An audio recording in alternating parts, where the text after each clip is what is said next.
వచ్చినటువంటి మన హీరో ఆ రియల్ స్టార్ ఉపేంద్ర గారికి ఘన స్వాగతం to Visakhapatnam and requesting you to please speak a few words sir. అందరికీ నమస్కారం. వైజాగ్ ఏమేమో చూపించారు పాతదన్ని అన్ని గుర్తుందా మీకు? ఇదన్నీ గుర్తుందా?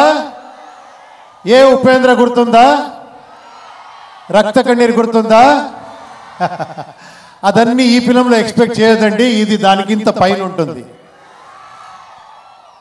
మీరు ఇక్కడ చూశారు కదా, చాలా ఆంధ్ర కింగ్, ప్రిన్సెస్, ఎంపరర్ అన్ని స్టార్స్ని చూశారు కదా, ఓ అన్నారు కదా.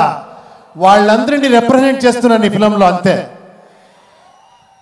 ఒకే ఒక మాట చెప్తాను, ఈ ఫిలం నేను చూసి చెప్తున్నాను. ఫిలం చూసిన తర్వాత మీరు అందరూ ఫ్యాన్స్ ఇలా బయటకు వస్తారు డెఫినెట్గా. అంత ఎక్స్ట్రాడినరీగా ఆయన ఆ డైరెక్టర్ మాట్లాడారు కదా.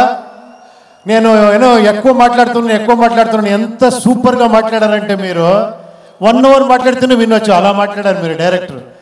అలాగే మీరు ఫిలము చేశారు మహేష్ గారు, అలాగే ఫిలం చేశారు మీరు.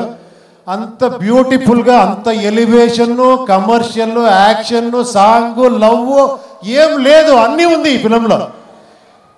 అంత ఎక్స్ట్రాడినరీ కాంబినేషన్. భాగ్యశ్రీ గారు, రామ్ గారు చూసేదానికి జిగిజిగా అంటారు. తర్వాత ఆ ఎనర్జీ ఉంది కదా రామ్ గారిది, అది ఈ ఫిలంలో చూడండి. మీరందరి ఎనర్జీ ఎక్కడ ఉంది, అన్ని ఫ్యాన్స్ ఎనర్జీ ఎక్కడ ఉంది, అలా ఉంది ఫిలము. చూడండి, నేను ఇప్పుడే చెప్పేస్తాను, మీరు ఒక 4 days తర్వాత మీరు చెప్తారు. అంత గ్యారంటీగా చెప్తున్నాను. Sir thank you very much sir. Shreyas, మన మైత్రి గారు, రవి గారు, నవీన్ గారికి చాలా థ్యాంక్స్. ఈ ఫిలంలో నన్ను పార్ట్ ఇచ్చిన దానికి థ్యాంక్ యూ. అన్ని టెక్నీషియన్స్కి, అందరికీ, మీరందరికీ నేను థ్యాంక్ యూ చెప్తాను. ఇంకా నన్ను మర్చిపోక ఇంకా పిలిచి ఇంకా ఇలాగే విజిల్ చేస్తున్నారు. మీ ఎంకరేజ్మెంట్ ఎంత వస్తే అప్పుడప్పుడు వస్తూనే ఉంటాను ఇక్కడ. Thank you very much. Thank you.